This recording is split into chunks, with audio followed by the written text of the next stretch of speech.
Prinsip-prinsip proyek penguatan profil pelajar Pancasila. Pertama, adalah prinsip holistik.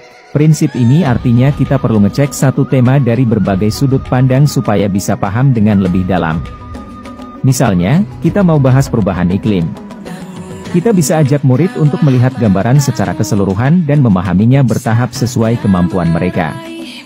Nah, dari situ kita bisa bahas dampak perubahan iklim di kehidupan sehari-hari, dan bagaimana perilaku kita bisa mempengaruhi perubahan tersebut. Akhirnya, kita bisa cari solusi nyata supaya perubahan iklim nggak tambah parah. Dengan prinsip holistik ini, kita bisa lihat hubungan antara murid, guru, masyarakat, dan kehidupan sehari-hari kita.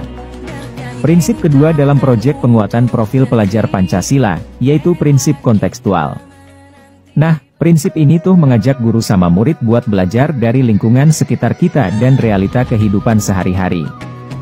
Jadi, contohnya nih, kalau kita guru di SMP Merdeka, kita bisa ajak murid buat peduli sama lingkungan sekitar kita dengan bikin proyek yang bisa ngebahas masalah-masalah lokal di sekitar sekolah. Misalnya, kita bisa ajak murid buat ngamati lingkungan alam sekolah dan cari tahu 3 masalah lingkungan terbesar di sekolah kita. Terus, kita juga bisa bahas siapa yang bertanggung jawab buat merawat lingkungan alamnya dan dampak yang bisa terjadi kalau lingkungan alam kita gak dirawat dengan baik. Setelah itu, kita bisa diskusi bareng-bareng buat cari solusinya. Misalnya, gimana caranya biar lingkungan alam sekolah jadi lebih sehat dan terawat? Atau, gimana caranya barang-barang bekas di sekolah kita bisa dimanfaatkan kembali? Dengan ngambil tema yang nyambung sama lingkungan sekitar kita atau kontekstual, diharapkan murid-murid bisa lebih memahami hal-hal yang bermanfaat buat kehidupannya. Dan dengan belajar dari pengalaman nyata yang ada sehari-hari, diharapkan murid-murid juga bisa jadi lebih aktif dalam meningkatkan kemampuan dan pemahaman mereka. Prinsip yang ketiga dalam proyek penguatan profil pelajar Pancasila ini adalah berpusat pada murid. Dengan prinsip ini, kita bisa membantu murid untuk menjadi lebih mandiri dalam mengelola proses belajar mereka. Mulai dari memilih jenis proyek yang akan mereka kerjakan, hingga terlibat dalam proses evaluasi proyeknya.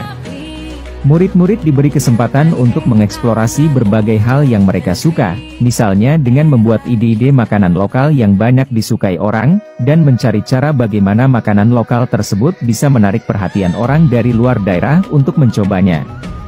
Mereka juga akan diajarkan bagaimana membuat desain kemasan yang menarik, membuat beberapa varian, dan bahkan membuat rancangan biaya yang diperlukan untuk mengolah atau mengemas makanan lokal tersebut agar lebih menarik bagi pasar yang lebih luas.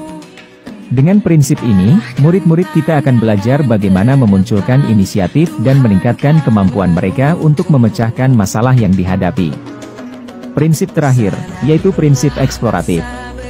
Prinsip ini berkaitan dengan semangat untuk membuka ruang yang luas bagi proses pengembangan diri dan proses inquiry yang merupakan proses memperoleh informasi dengan mengembangkan pertanyaan, menyelesaikan permasalahan, memperoleh wawasan, merancang penelitian, dan merefleksikan secara kritis terhadap prinsip-prinsip tertentu.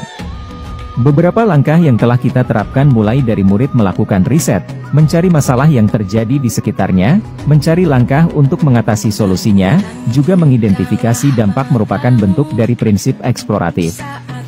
Sehingga, kita dapat melihat bahwa proyek penguatan profil pelajar Pancasila memiliki area eksplorasi yang luas dari segi jangkauan materi pelajaran, alokasi waktu, dan penyesuaian dengan tujuan pembelajaran.